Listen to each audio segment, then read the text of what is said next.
अहिले हामी आन्दोलनमा छौँ। आन्दोलनमा किन छौँ भन्ने कुराहरू सायद योभन्दा पहिलाका वक्ता साथीहरूले चाहिँ भनिसक्नु भएको छ। हाम्रो सामु विदेशीले बनाएको संविधान छ, जुन संविधानले हामीहरूको धर्म, संस्कार, संस्कृति र हाम्रो राष्ट्रको अस्तित्व समाप्त पार्न उद्यत छ। त्यस कारणले गर्दाखेरि यो मोर्चा यो संविधानको विरुद्धमा ओर्लेको छ।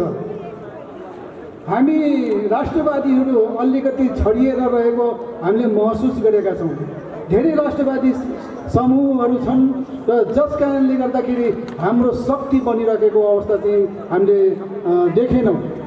त्यस कारणले गर्दाखेरि जसरी पृथ्वीनारायण शाहले साना साना राज्यहरू मिलाएर एउटा ठुलो राष्ट्र बनाएका थिए, त्यसरी नै यो मोर्चाले साना साना यो राष्ट्रवादी शक्तिहरूलाई एकीकरण गराएर यो जनघाती, राष्ट्रघाती, धर्म, संस्कार र संस्कृति घाती संविधानको विरुद्धमा नयाँ संविधान 2047 संविधान पुनर्स्थापनाको लागि हामी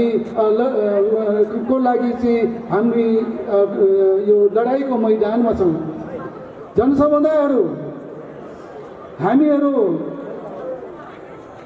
रगत दिन पनि तयार छौँ। यदि हाम्रो देशमा यो संविधानको दौडान, संविधानको खारिजीको दौडानमा 2047 सालको संविधान पुनर्स्थापनाको दौडानमा यदि देशले रगत माग्छ भने पनि हाम्रो मोर्चा त्यो रगत दिन पनि तयार छ। हामी त्यसरी चाहिँ लागि परेको अवस्था चाहिँ हाम्रोमा छ। प्रत्येक जन आन्दोलनमा ब्लड सेड भएका छन् र ब्लड सेड नभएसम्म आन्दोलन समाप्त हुन्न र सिद्धि पनि प्राप्त हुन्न। त्यस कारणले गर्दाखेरि पनि हामीले बुझेछौँ यो आन्दोलनले पनि रगत अवश्य माग्नेछ र त्यो रगत दिन मोर्चा सधैँ तयार छ। कुन बेला आवश्यकता पर्छ रगत दिन, हामी त्यो रगत दिन तयार छौँ, तर पछि हट्न तयार छैनौँ। त्यस कारणले गर्दाखेरि म सम्पूर्ण देशभक्त राष्ट्रवादीलाई चाहिँ आग्रह गर्छु, हामी कुनै किसिमले चाहिँ हामी झुक्दैनौँ र एकमुष्ट भएर सङ्गठित भएर जनघाती, राष्ट्रघाती, धर्म, संस्कार, संस्कृति घाती संविधानको विरुद्धमा एकजुट भएर अगाडि बढौँ। यति भन्दै म बिदा हुन्छु, किनभने पानी पर्न थालेको छ। अरू शीर्षस्थ नेताहरू पनि बाँकी हुनुहुन्छ। नेपाली काङ्ग्रेस बीपीलाई आफ्ना विचार यहाँ राख्न अनुमति दिनुभएकोमा, हामीलाई आमन्त्रण गर्नुभएकोमा नेपाली काङ्ग्रेस बीपी यो जनआन्दोलन मोर्चालाई हार्दिक धन्यवाद ज्ञापन गर्न चाहन्छ। आज देशको संविधान 2072 जो आज देशमा यो संविधान अन्तर्गत शासन पद्धति चलिराखेको छ, यो संविधानले नेपालको राष्ट्रियतामाथि चाहिँ आघात पुर्याएको छ। नेपालको धर्म, संस्कृति, यसका परम्परामाथि यसले चाहिँ आघात पुर्याएको छ। यो संविधानले सङ्घीयताको नामबाट राष्ट्रलाई खण्डीकरण गर्ने काम गरेको छ। नेपाली काङ्ग्रेस बीपी यसकारण यो संविधानको खिलाफमा यो सिद्धान्तको चाहिँ एउटा बरखिलाफमा चाहिँ जो गएको छ नेपाली काङ्ग्रेस बीपी यसको चाहिँ घोर भर्त्सना गर्दछ। यो संविधान खारेजीको पक्षमा छ।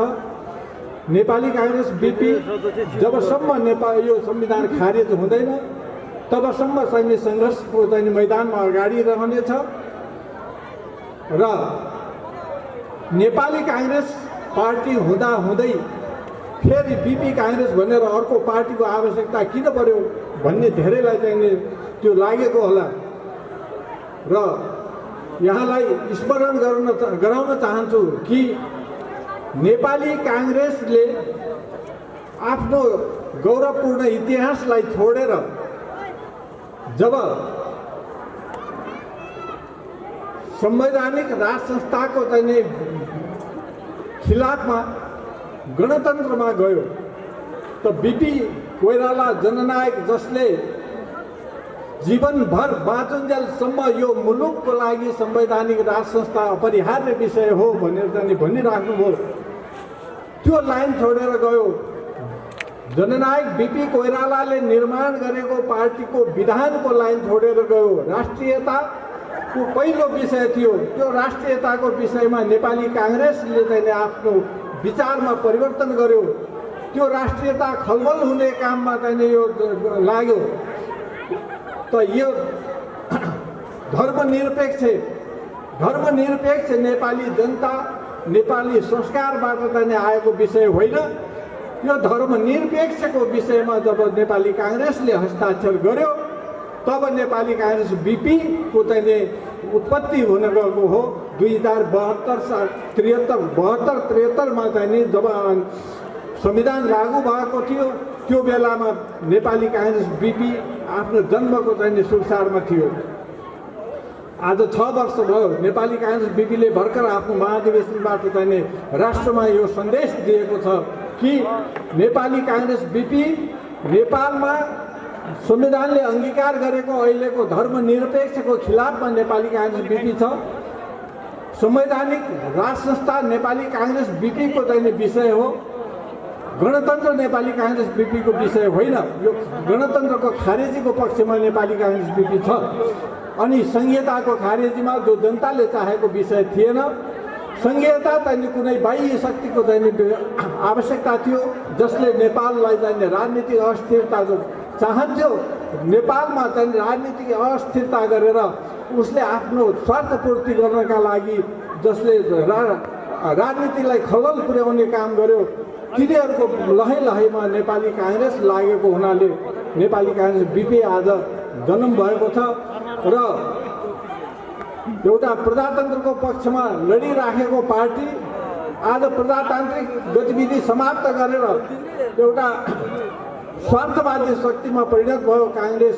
त्यसकारण नेपाली काङ्ग्रेस बिपीले प्रजातन्त्रका खातिर जसरी सङ्घर्ष गर्यो अब प्रजातन्त्र मात्रै होइन, अब त राष्ट्रियताको लागि सङ्घर्ष गर्नुपर्ने बेला आयो। राष्ट्रियता कमजोर भयो। राष्ट्रियता कमजोर यसकारण भयो कि दैनिक देशको चाहिँ आफ्नो मौलिक पहिचान समाप्त हुन थाल्यो।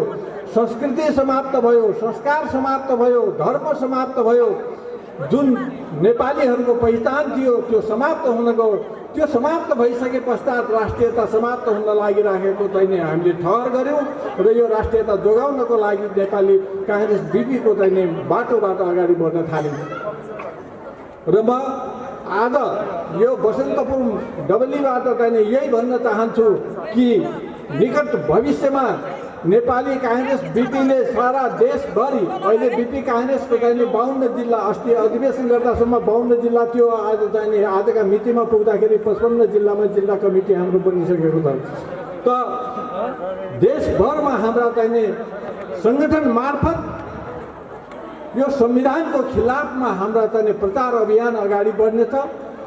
बिपी काङ्ग्रेस निकट भविष्यमा आन्दोलनको चाहिँ घोषणा गर्दै अगाडि बढ्दैछ र जबसम्म संवैधानिक राज संस्था संघीयताको खारेजी धर्मनिरपेक्षताको खारेजी गर्दै धार्मिक स्वतन्त्रता सहितको सनातन राष्ट्र चाहिँ हिन्दू राष्ट्र नेपालको स्थापनार्थ यसको लक्ष्य चाहिँ रहेको छ र 2047 का संविधानमा चाहिँ फर्किनुपर्ने आवश्यकता हामीले देखेका छौँ। 2047 को संविधानमा केही थप कुराहरू नयाँ कुराहरू चाहिँ आवश्यक छन् भने त्यसमा पनि छलफलबाट चाहिँ त्यसमा थप संशोधन गर्न सकिन्छ। त्यस पक्षमा चाहिँ भएको हुनाले जति सकिन्छ छिटो 72 को संविधान खारेजीको पक्षमा बिपी काङ्ग्रेस रहेको छ र यति भन्दै आज प्रतिकूल मौसममा पनि यहाँ राष्ट्रियताको निम्ति राष्ट्रवादी भावनाको निम्ति, प्रजातन्त्रका निम्ति, धर्म रक्षार्थका निम्ति यसरी चाहिँ जो उपस्थित भएर चाहिँ हामी एउटा अभियानमा लागिराखेका छौँ। सबैप्रति म आभार व्यक्त गर्दछु। नेपाली काङ्ग्रेस बिपी सबैका प्रति हार्दिक धन्यवाद र आभार व्यक्त गर्दछ र चाहिँ यति भन्दै म आफ्नो संक्षिप्त भनाइलाई अन्त्य गर्छु। धन्यवाद। जय नेपाल, जय गोर्खा। हाम्रो यो मुलुक इतिहास हेर्नुहोस्, यो शस्त्र र शास्त्रको नेतृत्व गरेको मुलुक हो।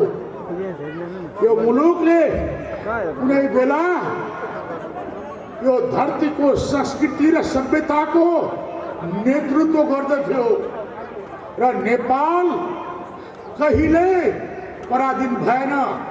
हाम्रा पुर्खाहरूले इतिहासका हरेक पल पलमा सङ्घर्ष गरेर यो मुलुकलाई हमेसा स्वाधीन, स्वतन्त्र र सार्वभौम बनाएर ल्याएको यो मुलुक हो। तर इतिहासको यो पछिल्लो कालखण्डमा हाम्रा देशका केही तथाकथित नेता र पार्टीहरूले जनताको मनोभावनामा, जनताको संवेदनामा खेलवाड गरेर तपाईहरूलाई साम्यवाद, समाजवाद, एकेवादो का नारा दिएर पर्लोभरमा पारेर सत्तामा पुगे। यो सत्तामा गएको 30 वर्षको तपाईले तथ्याङ्क हेर्नुहोला। 2-4 हजार नेता अरबपति भए, तर जनता कङ्गाल भयो, मुलुक खोग्रो भयो र आज यो धरतीको सबभन्दा दरिद्र दरियौँ हामी। हाम्रा पेटहरू भोका छन्, हाम्रा आङहरू नाङ्गा छन् र आज 2 गाँस हातमुख जोड्नलाई हाम्रा 80 लाख दाजुभाइ परदेशिएका छन् र उनीहरूको लास बाकसका बाकस फर्केर आएको छ। तपाईँले देखिरहनु भएको छ। हाम्रा दिदीबहिनीहरू आफ्नो जीवनयापन गर्नलाई आफ्नो अस्मिता बेच्न बाध्य भएर विदेशीका डान्स बारहरूमा चाहिँ तपाईँको बेचिएका छन्। आज जनयुद्धको नाममा, तथाकथित जनयुद्धको नाममा हजारौं घाइतेहरू छन्। कैयौं दिदीबहिनीहरू विधवा छन्, कैयौं बालबालिकाहरू टुरा छन्। तर यो मुलुकमा नेता बन्यो, जनता कहिले पनि बनेन। त्यसकारण आज हामी यहाँ किन छौँ?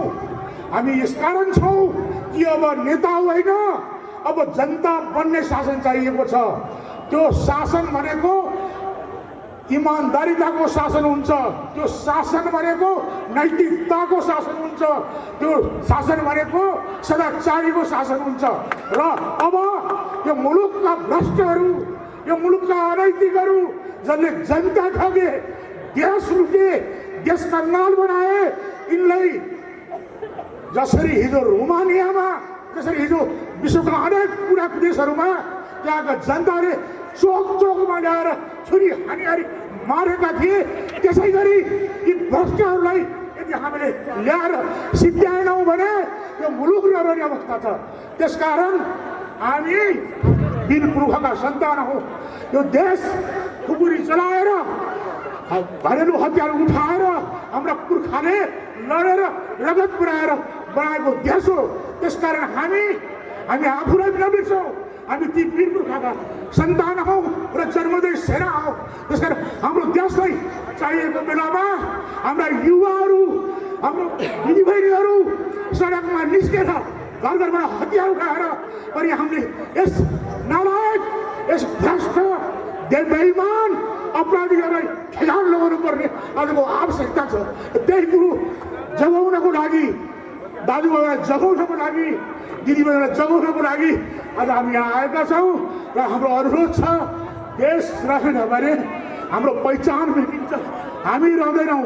त्यसकारण देश जोगाउनको लागि हरेक देशप्रेमी, राष्ट्रवादी देशभक्तहरूको पहिलो कर्तव्य हो।